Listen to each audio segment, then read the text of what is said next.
Get more for your money. Ben Stein, Patricia Powell and Mike Norman are back, and joining us now, Tom Adkins and Peter Schiff. Tom, what do you think?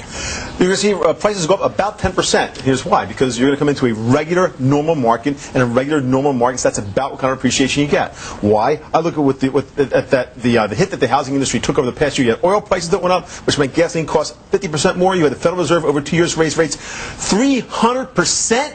And still, the housing market barely took it at all. It became a 3% cut in prices. So your judgment is home prices up 10% in the coming year. Peter, what do you say?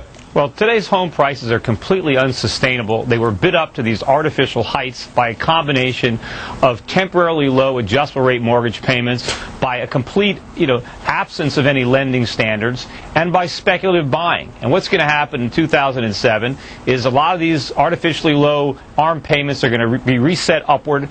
You're going to start to see both the government and the lenders reimposing lending standards and tightening up on credit, and you're going to see a lot of the speculative buyers turn into sellers.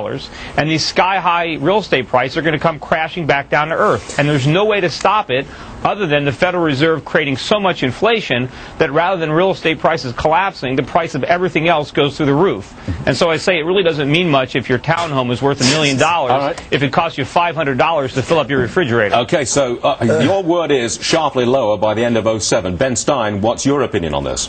I have no idea what they'll be like, but it would be a very, very unusual housing correction if it didn't take a few years to run its course, and this one is only a year old. But I always say if you find a house you love, buy it. In 10 years it'll be worth a lot more. I would not try to get absolutely bottom dollar in my buying. I'd find a house I love and I'd buy it, and I would just be patient. Ah, the voice of reason, Ben Stein. Not if it's overpriced, though. If it's overpriced, just rent it. Now, net income growth is far too great to have this happen. It's not going to happen. Come on. I think the prices are still going to come down. I think Ben is right that it's not over yet, that 1 year, and it's not much of a correction anyway. We barely had a blip at all. Prices are already on the way back up now. Every time you have a 1% change in the mortgage rate, there's an 11% change in the mortgage payment. And so unless the Fed is going to come in and seriously lower rates, I don't see how it can happen. I think we're going to continue with this correction, but mild. A couple points maybe. Mike.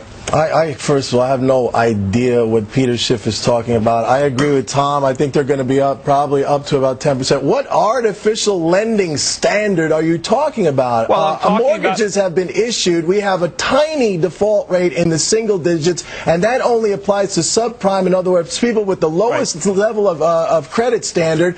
By the way, the economy still is very strong. We have a 4.5% unemployment rate. GDP is growing. The demographics, in other words, family formations, all the things that factor into housing are playing in here, and that is why we have not had a crash. What I'm talking about, people buying houses with no documentation of their income, putting nothing down, what percent? Let me finish. Wait, let him finish.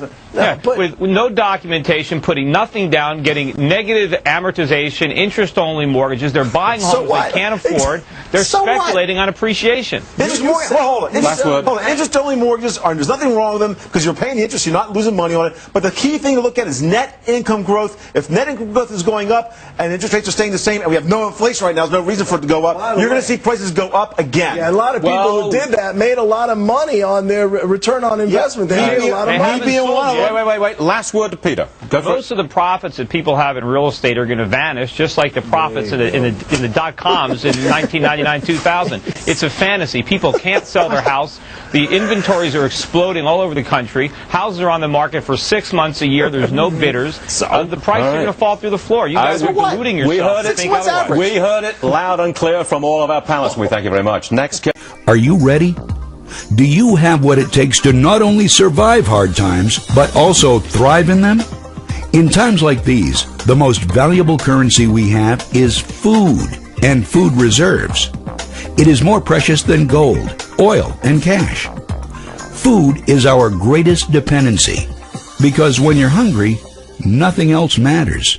You know it, and I know it. You can't control earthquakes, floods, or the real estate meltdown. But if you have food, you have personal solutions to how these things affect you.